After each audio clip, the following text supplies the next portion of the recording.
If you have an early Bronco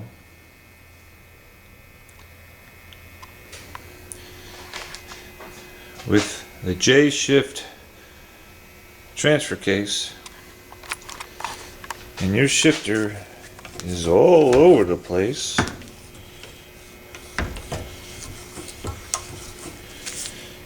check out how you can fix it. So do we fix this, or do we go twin stick? If we go twin stick, the only thing is you have to pull the transfer case and make modifications to the shift rails. I kind of like OEM stuff. So let's go with fixing this. So the initial transfer case shifting mechanism was called the T-shifter. I'm not exactly sure, somewhere around 72 or 3 they switched to what's called the J-shift mechanism, which just has a ball on top instead of the T-shift. And this is out of a 73. So what you have here, almost like the Borg Warner 4-speed granny trans, just unscrew this cap. Of course, I've had this apart and I've fixed it already, but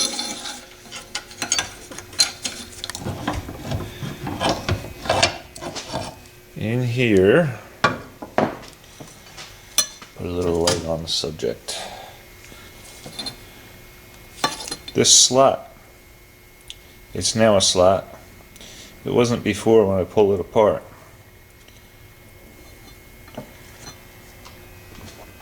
Lines up with a hole, and of course the hole is now round. It wasn't really round on the inside before. I fixed that. If you have a welder, grinder with a cutoff wheel in it, and a Dremel, and some patience, and a steady hand, which I do not have. Somehow I pulled this off. This pin,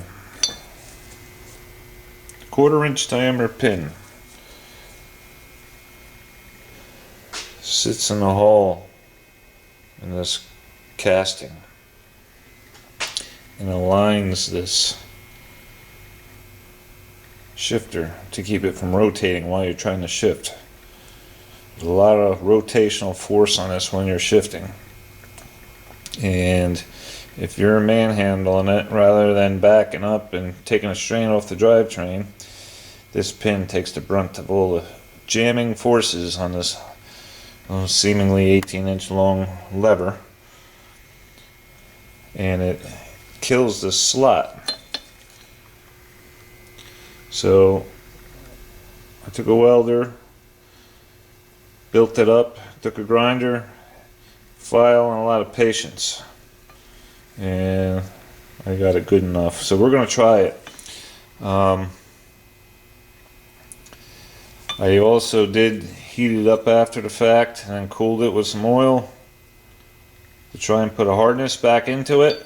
The material seemed hard all around where I was working, and where I welded it actually was, obviously just soft. I was able to file what I welded. The file glanced right over the surrounding surfaces, so that tells me there's some hardness in this to begin with. I don't know much about metal hardening, but I gave it a shot. Heated it up almost red and then quenched it with a little oil. So hopefully this will last another 40 plus years. So there you have it. So this was the harder one to fix. So that was also chewed. Because the handle was chewed, this socket gets chewed.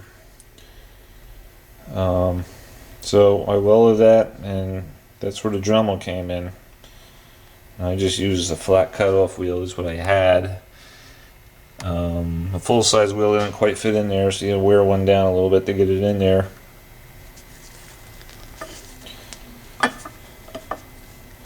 And then that pin sits in that hole and then keeps the shifter from rotating.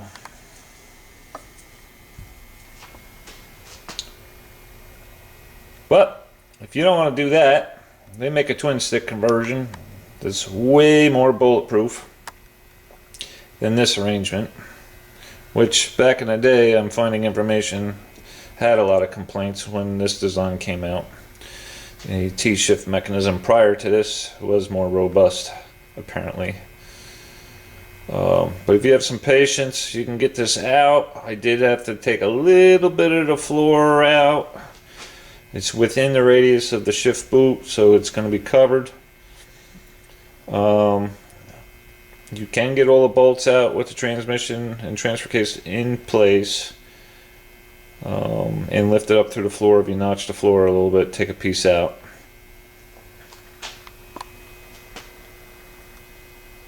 But maybe if you drop the transfer case down a little bit, loosen the cross member and lower it, you might be able to sneak the shifter down, but downward instead of upward once you remove it. It is possible to get at the bolts with everything in place. A quick shot of what I cut out of the floor. This is from the other side. We're talking about a 1/2 inch on the far side here.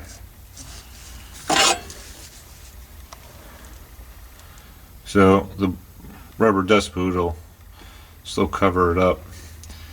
But if you got a Bronco that's nicer than mine, you may not want to cut that. So I think maybe dropping the transmission down, create space between the tunnel and the transmission, you may be able to slip it out the bottom. Alright, so if this helps anyone, I hope it does. Good luck. Thanks for watching.